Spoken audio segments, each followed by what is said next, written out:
Effectivement, on va rester avec Tessie pour ce qui va concerner la lettre recommandée électronique.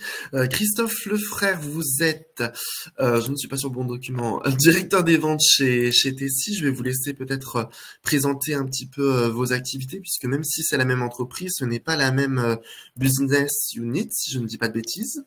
Exactement. Alors, pour ne pas alourdir la présentation de ce matin, je me suis permis de court-circuiter la présentation avec des slides du groupe Tessie, évidemment les mêmes chiffres.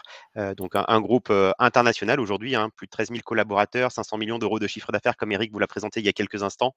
Et en effet, on a l'opportunité d'accompagner des très grands comptes français spécialistes dans la gestion documentaire. Nous les accompagnons à la fois avec des innovations, qu'Eric a très bien présenté tout à l'heure, sur toutes nos nouvelles solutions permettant d'accompagner sur la signature électronique, l'archivage. Et nous sommes également une entité qui accompagnons nos clients dans des prestations quotidiennes de traitement de production de courrier. Évidemment, historiquement, nous les accompagnons sur des productions éditiques, de l'impression, de la remise en poste, de l'envoi de communication. Et depuis quelques années maintenant, Tessie a aussi renforcé son offre de service avec une solution de lettres recommandées électroniques que je vais vous présenter tout à l'heure. Et j'ai l'opportunité d'être le directeur des ventes de cette entité qui accompagne nos clients dans l'envoi de tous ces courriers-là. Voilà, donc une Parfait. présentation très simple, hein, très sommaire, mais pour ne pas appesantir le sujet et rentrer plus de manière interactive dans la présentation de l'offre et des sujets de recommandés électroniques aujourd'hui en France. Parfait. Donc effectivement, peut-être qu'on peut commencer par les bases de la lettre recommandée électronique. Est-ce que vous pouvez nous rappeler un petit peu son fonctionnement en quelques lignes? Quels en sont les avantages par rapport à la version papier, par exemple? Oui, alors bah, déjà, en fait, c'est déjà quelque chose qui existe validement, légalement depuis plusieurs années, puisque dès 2006, en fait, le Code civil avait déjà commencé à décrire en fait un processus d'envoi de recommandés électroniques qui pouvait avoir la même valeur juridique qu'un recommandé postal. Donc depuis quelques années maintenant, hein, 2006, ça va faire un petit moment, le législateur français voulait ouvrir cette solution-là pour digitaliser de plus en plus les échanges entre les institutionnels et les particuliers, mais également entre les professionnels eux-mêmes ou entre les particuliers eux-mêmes. Il y a eu toute une évolution de la réglementation sur lequel je pourrais revenir si vous le souhaitez dans quelques instants, mais l'objectif n'était pas de devenir un législateur aujourd'hui, un juriste. L'idée, c'était vraiment d'apporter de l'optimisation dans la qualité de la communication, la traçabilité de ces échanges. Et donc, une lettre recommandée électronique, c'est avant tout bah, exactement le même processus que ce que l'on connaît d'un recommandé papier. Simplement, on évite l'étape de matérialisation, d'impression, de mise dans une enveloppe et puis de distribution par un facteur.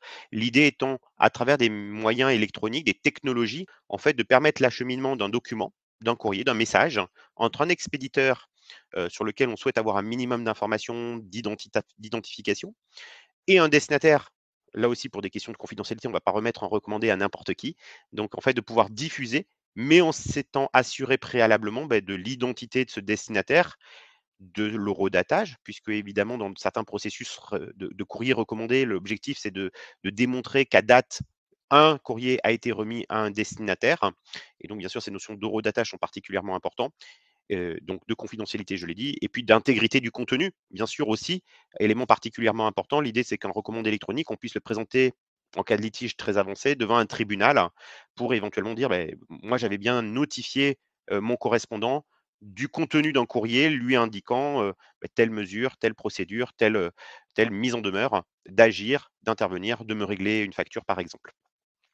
Et donc, c'est ce processus électronique, lettre recommandée électronique, que le législateur a progressivement enrichi et détaillé à travers une réglementation et qui permet en effet aujourd'hui d'obtenir la même valeur juridique dans un envoi totalement dématérialisé, sans passer par une impression, une mise sous pli et une distribution par un facteur, et de pouvoir le présenter devant un tribunal en cas de litige avancé.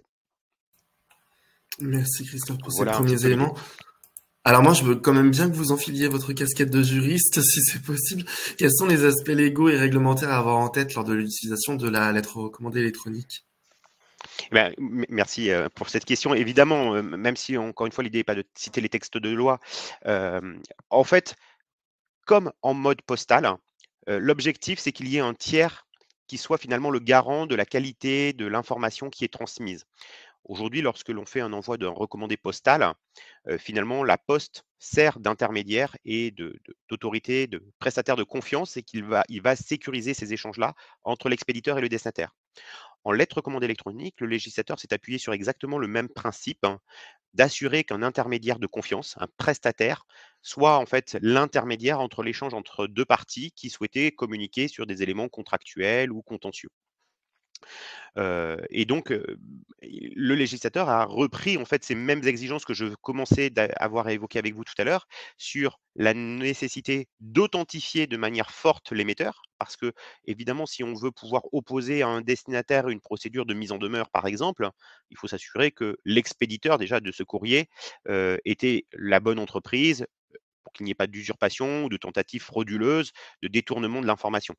Donc, le législateur a réinscrit en fait ce processus, vérification renforcée de l'identité de l'expéditeur, vérification de l'intégrité du message qui est transmis, donc un mécanisme de scellement qui permet de garantir que le document que transmet et met dans cette enveloppe logique finalement, l'expéditeur n'est pas altéré et que le destinataire va avoir la même message, va avoir exactement le même contenu lorsqu'il va évidemment l'ouvrir lui de son côté, pour une qualité du contenu, qu'il n'y ait pas d'altération sur les montants, sur les informations, sur les dates, sur les enjeux contenus dans ce courrier. Et donc là, on parle bien du contenu, de la sécurisation du contenu. Et puis enfin, une notion, d'authentification également du destinataire, une fois encore, pour garantir que ce recommandé n'est pas remis à n'importe qui. On peut être sur des procédures qui sont, des fois, assez contraignantes. En communication électronique, on pourrait imaginer d'adresser des mails à une boîte mail générique. Pour autant, on a besoin de vérifier que la personne est habilitée, a les compétences pour recevoir le message qui lui est adressé. On peut parler de cas d'école assez surprenants, mais dans un cas d'un divorce, un avocat qui souhaiterait parler avec son client par un recommandé électronique, évidemment, il ne faut pas que ce soit madame qui reçoive le recommandé adressé à monsieur. Ou inversement, ça pourrait être assez conflictuel et assez gênant que ces échanges n'aillent pas vers la bonne personne. Donc, en effet, pour cette sécurisation-là, eh ben, en effet, le législateur a mis en place, a exigé la mise en place de mécanismes de vérification de la personne qui reçoit et qui ouvre ce recommandé sur son poste, même si c'est fait de manière électronique. Mais tout comme l'aurait fait le facteur, en effet, encore une fois, lorsque un facteur vous remet un recommandé, il demande en effet une pièce d'identité si vous allez le chercher au guichet de la poste avant de vous remettre ce recommandé. Et si vous le faites pour le titre d'une société, pour les cas de, de représentation de personnes morales, bah là aussi, il faut présenter des éléments justificatifs du mandat de la personne qui est habilitée à recevoir les recommandés pour cette personne morale. Donc le principe est exactement le même. Le législateur n'a que transcrit finalement un processus qui était postal et qui était un petit peu par us et coutumes, l'a réinscrit là très clairement dans un processus réglementaire très clair sur ce sujet. Voilà. Et bien sûr, les notions d'horodatage, dernière notion évidemment, sont particulièrement importantes puisque dans certaines procédures que nos clients utilisent, les éléments qui sont déterminants, c'est la date d'envoi. Pour d'autres procédures, c'est la date de première présentation au destinataire. Et pour certains autres cas d'usage, c'est la date d'acceptation du recommandé par le destinataire.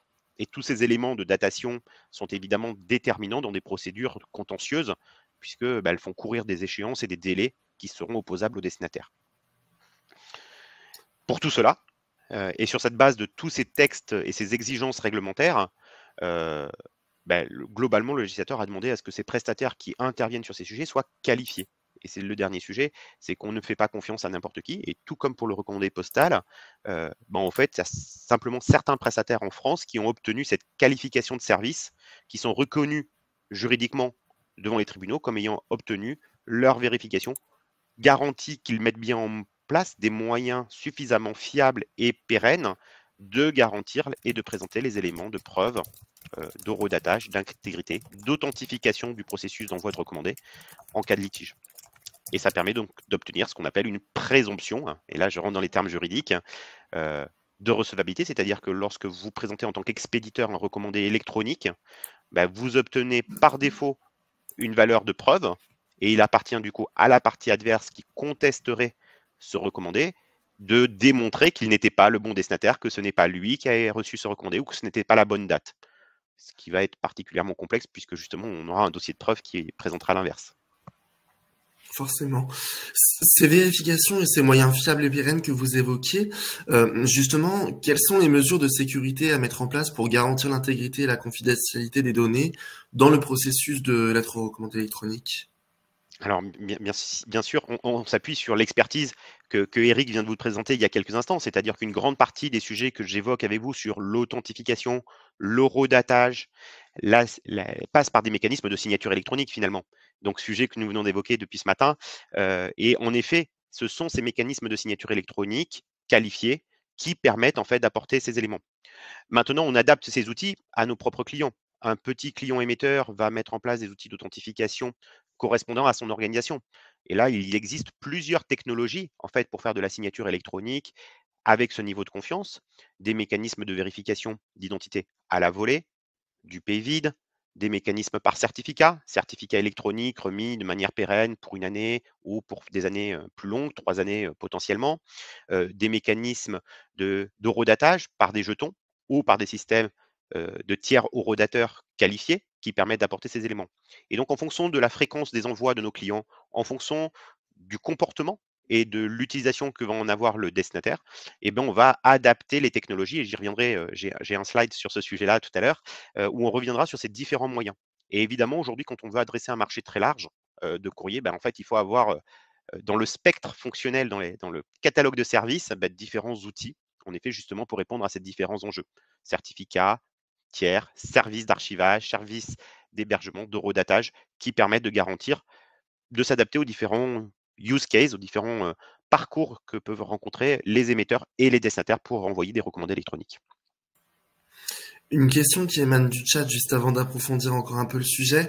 Est-ce que le délai de LRE, le délai de garde est le même si le destinataire n'ouvre pas le recommandé par rapport à un courrier papier qui serait envoyé à la poste?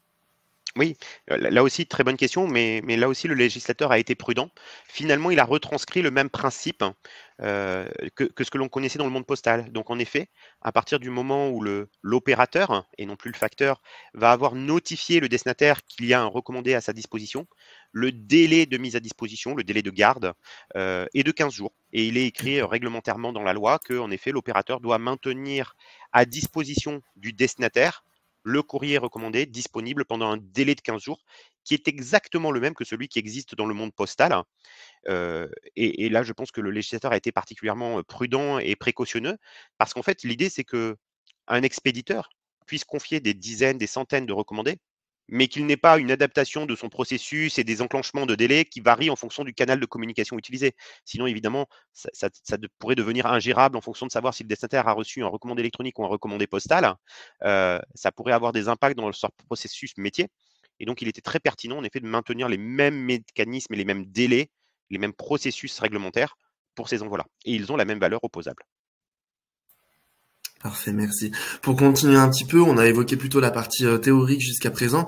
En pratique, comment ça se passe? Est-ce que vous avez des exemples concrets à nous présenter? Alors oui, je reviendrai et c'est un petit peu les use cases que j'ai mis en fait, hein, sur ce slide-là. C'est que cette lettre commande électronique, c'est un processus transverse que l'on retrouve dans tous les domaines d'activité, que l'on vit tous au quotidien. Qu'il s'agisse du monde de l'assurance, sur lequel aujourd'hui, des processus de résiliation de contrat passés par des envois de recommandés postaux, deviennent tout à fait éligibles à l'envoi de lettres recommandées électroniques. Le recommandé, on peut l'utiliser et c'était un moyen commun proposé en effet par l'opérateur postal pour gérer des relations entre un expéditeur et un destinataire de manière très simple et pouvant se décliner dans plein d'utilisations au quotidien, pour du contractuel, pour du contentieux, pour de la mise en demeure, pour du recouvrement. Eh bien, on retrouve exactement le même principe. La LRE est tout à fait transverse et applicable. On a même eu des renforcements de textes de loi qui ont consacré, finalement, qui ont revalidé le fait que le recommandé électronique était tout à fait applicable à certains cas d'utilisation. Par exemple, une loi, la loi Hamon, hein, qui a fait couler, pas mal d'encre, auprès des spécialistes du monde de l'assurance, a formalisé, a validé le fait que les résiliations de contrats d'assurance, IARD ou résiliation santé, pouvaient parfaitement être faites de manière par lettre recommandée électronique, sous réserve d'utiliser un prestataire de confiance qui a été qualifié pour cet usage.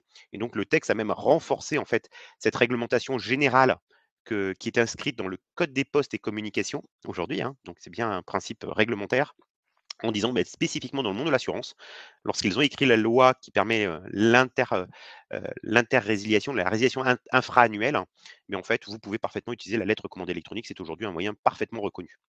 Et on a le même cas de déclinaison dans le monde de l'immobilier, par exemple, à travers un autre texte de loi, la loi Allure, qui a consacré le fait qu'on pouvait parfaitement utiliser le recommandé électronique, par exemple, pour convoquer les propriétaires aux assemblées générales annuelles de copropriété, par exemple, et qui permet en effet de le mettre en place beaucoup plus rapidement. Et dans la période de Covid, qui était la période assez importante dans laquelle, en effet, il y a eu des problématiques de convocation assemblée générale avec des faibles taux de participation, puisqu'évidemment les gens ne pouvaient plus se déplacer aux assemblées générales, la lettre recommandée électronique a explosé, a véritablement été un moyen de communiquer, de distribuer et de faire participer des gens à des assemblées générales, particulièrement, fameuses parce que en effet, ça a permis de libéraliser sans passer par un format postal et par une présence, en physique de ces documents-là.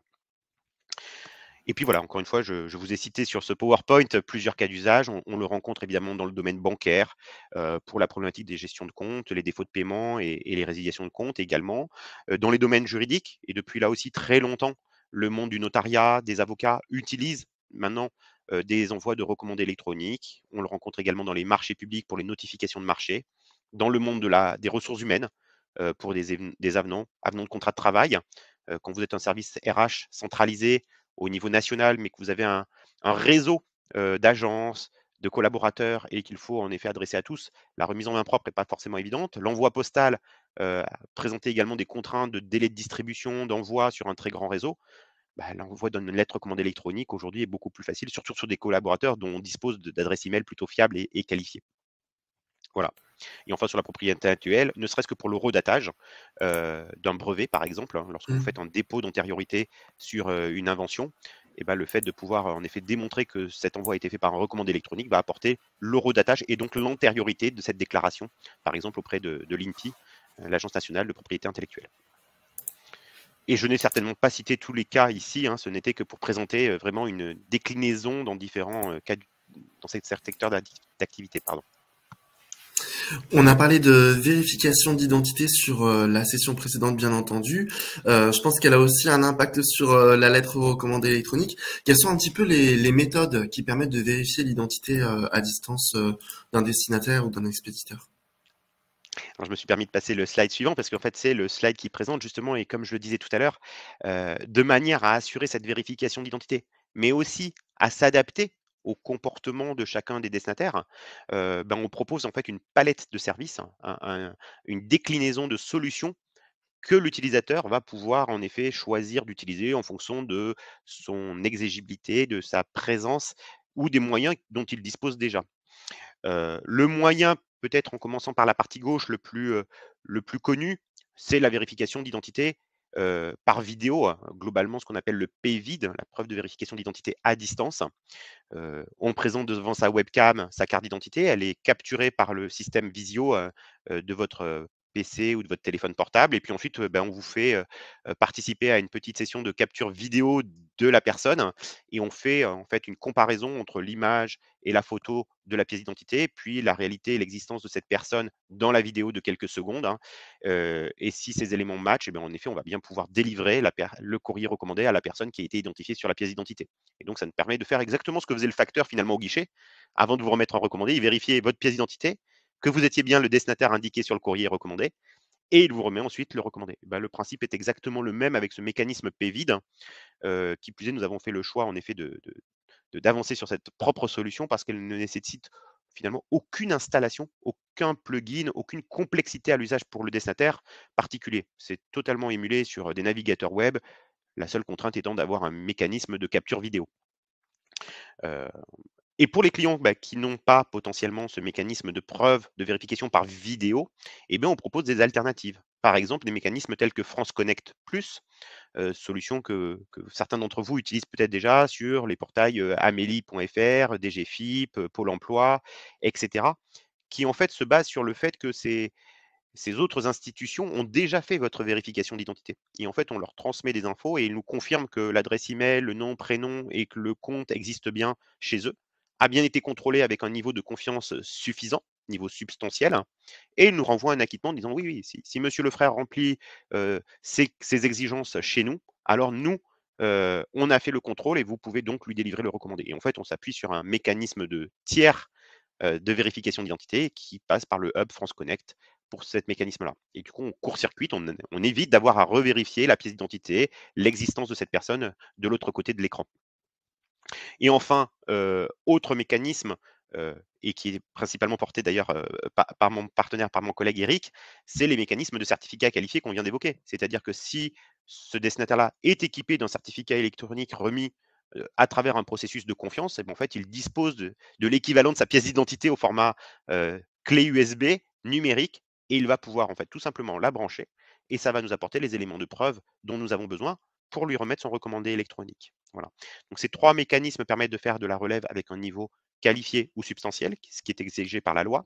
Et puis on propose un dernier mécanisme, de niveau moins exigeant, hein, mais suffisant pour faire des, ERE, des envois de recommandés électroniques non qualifiés, mais qui permet d'apporter une piste de preuve, à travers par exemple un code OTP SMS avec une durée de vie de 15 minutes, et la personne reçoit, finalement un double facteur d'identité, un email en lui disant que vous avez un recommandé électronique, un autre, en lui disant: «Voici votre code de sécurité reçu sur son téléphone portable», et le destinataire, en matchant les 2 informations sur notre site, va démontrer qu'il est bien à la fois la personne qui a accès à la boîte mail, plus la personne qui est dépositaire de son numéro de téléphone, et on aura une piste de confiance, mais qui n'a pas le niveau de qualification substantielle, mais qui est suffisant, par exemple, pour recevoir les recommandés électroniques de niveau simple. Voilà. Très clair. Et donc, ce sont les 3 mécanismes, et on les propose de manière, libre à nos clients, parce que quand, encore une fois, vous êtes expéditeur, hein, vous ne choisissez pas les moyens dont va disposer le destinataire. Donc il faut pouvoir avoir une liberté d'usage en fonction du comportement de ce destinataire. Je me permets, je vois la question en ligne dans le chat, et elle J'allais est vous la très poser. intéressante. Bah, écoutez, parfait.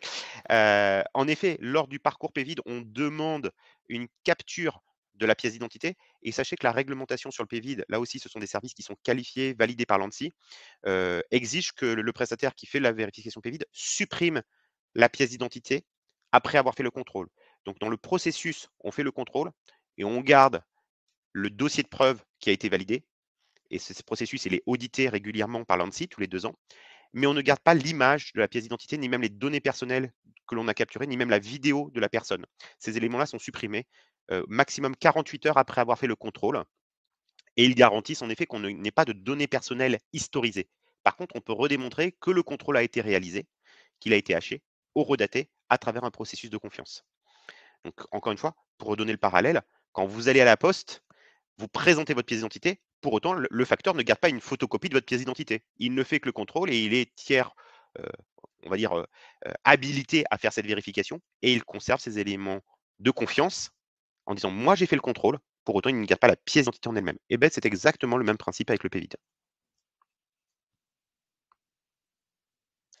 J'ai répondu à cette question.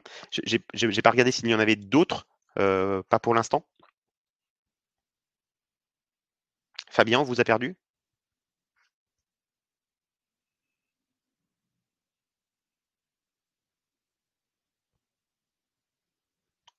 Fabien?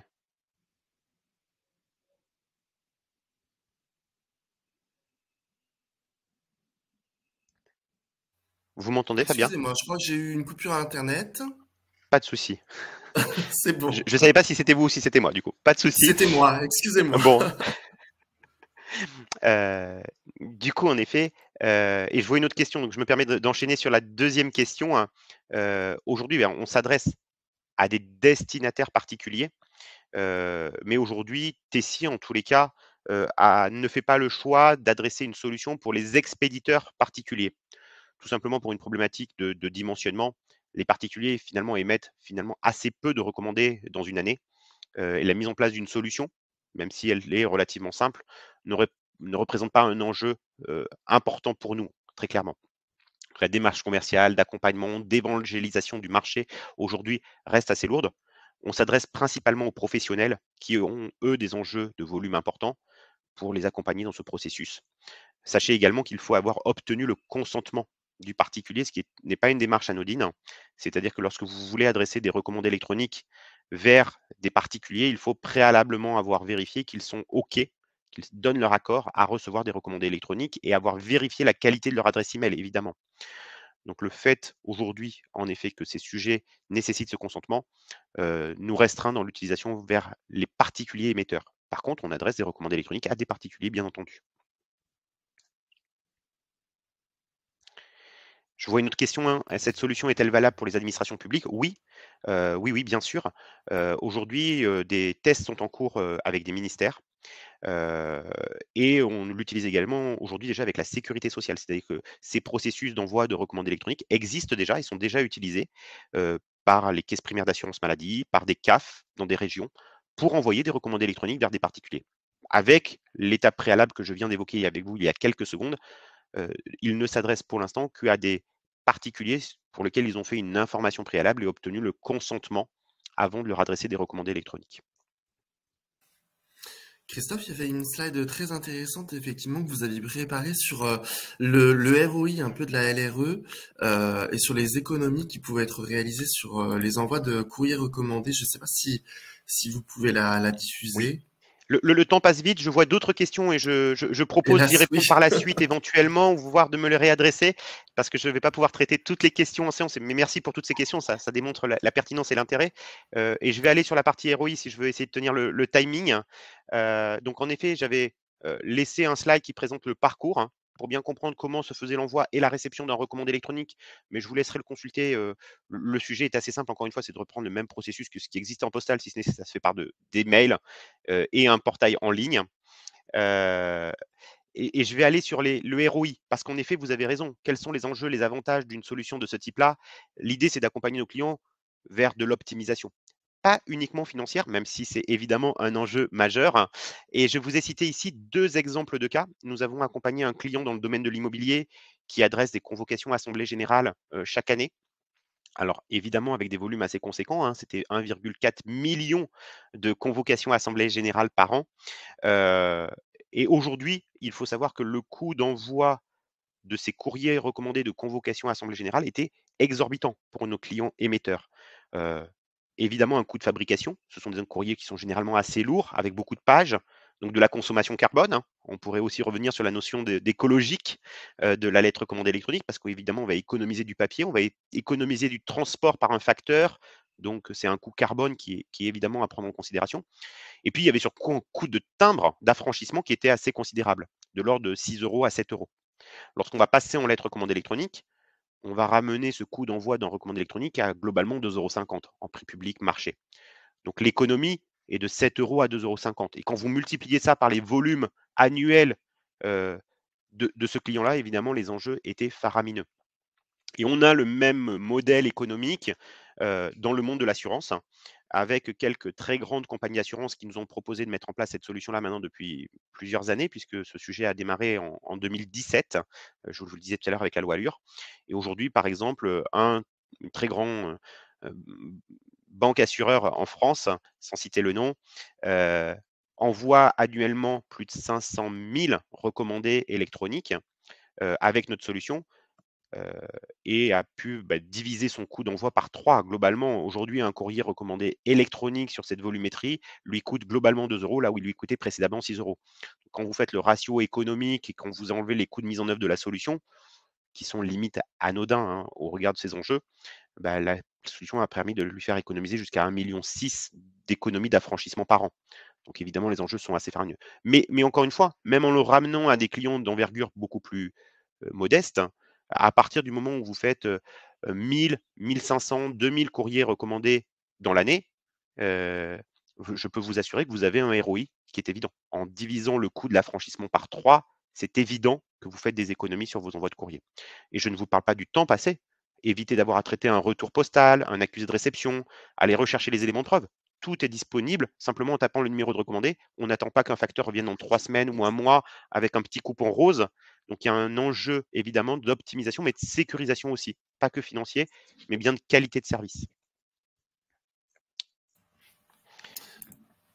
Peut-être pour Parmi finir toutes les très questions, et encore rapidement une fois, je sur vous permets d'y répondre, je vois que je déborde déjà. Je vous propose de me les adresser, Fabien, et puis évidemment, on fera une réponse à toutes ces personnes-là éventuellement par la suite. Mais merci pour toutes ces questions et pour l'intérêt porté à la solution. Bien sûr, on va faire comme ça. Vous pouvez poser vos questions sinon à Christophe directement sur LinkedIn. Les questions vous seront transmises également, donc n'hésitez pas à continuer à les envoyer dans le chat et on les enverra derrière à notre expert bien entendu. Et de toute façon, le support de présentation complet sera aussi transmis après l'événement, donc y a aucun souci là-dessus. Christophe, merci beaucoup en tout cas pour votre expertise, votre participation. Merci, vous aviez déjà expliqué une grande partie des choses avec les précédentes sessions et je laisse la suite à Xavier. Merci beaucoup, en tout cas, très bonne présentation.